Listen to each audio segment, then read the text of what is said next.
Tampa Bay meteorologist Colleen Campbell joins us now. And Colleen, we do have a weather impact alert tomorrow. So you're also keeping an eye on the tropics. We have you busy over there. Yes, definitely a busy forecast here. Thankfully, there's no major impacts to us here at Tampa Bay, but we will get into that weather impact alert and what it means for your Saturday in just a second. But first, let's start with the top tropics. That's going to be the hot topic as we move into this weekend. We have a lot going on here. So first of all, starting off with our now Category 4 hurricane Umberto. So this did rapidly intensify. If you remember earlier today, it was just a Category 1 hurricane. And then we have potential tropical cyclone 9. We'll get into that too. But let's break down Umberto and see the latest track here. So recently in the 11 o'clock update, it has been boosted to a Category 4 hurricane. This will likely be a Category 5 hurricane as we move into this weekend. And by the way, all three of our hurricanes that we've had so far this season, we've only had 3, have all been major hurricanes. That's something that has not happened since 1935. But back to Umberto, the stats here: 145 mile per hour winds, the pressure down to 940 millibars, and it's moving west at 7 miles per hour, still very sluggish. Thankfully, this is not bringing a threat to the U.S. However, Bermuda needs to be on the lookout for this one.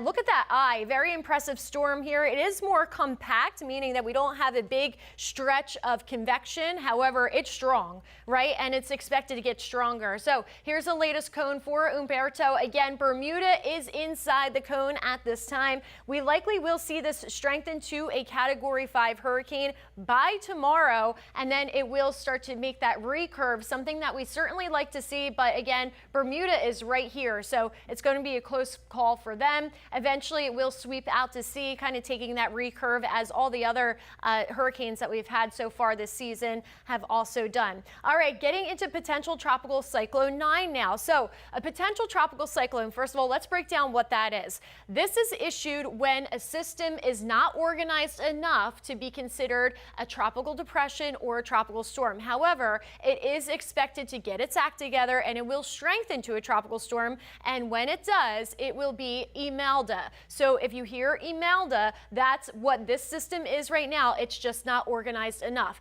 Now this is the tricky part. So we have tropical storm watches and warnings in effect right now for the Bahamas, because you can see it takes that northerly direction. However, as it approaches the Carolinas, there's possibilities that this could stall out, and the problem with this is it's going to bring a lot of rain to that area and wind too, and of course rough surf and erosion and everything that comes with it. Now, some of the models, what does it do from here?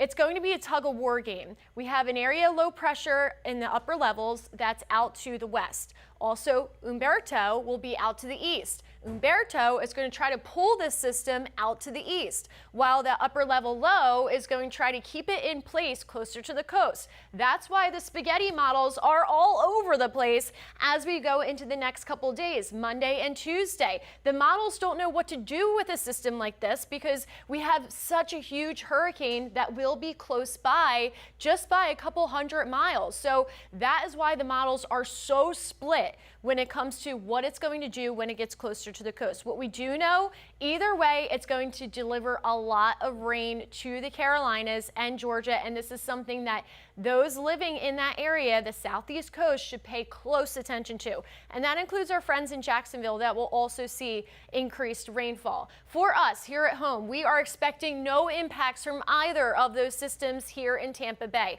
However, we have a weather impact alert for extra rain on your Saturday. Nothing too crazy, nothing too severe, but it's an inconvenience for you guys. So that's why we put that weather impact alert in effect for tomorrow from 11 a.m. to 5 p.m.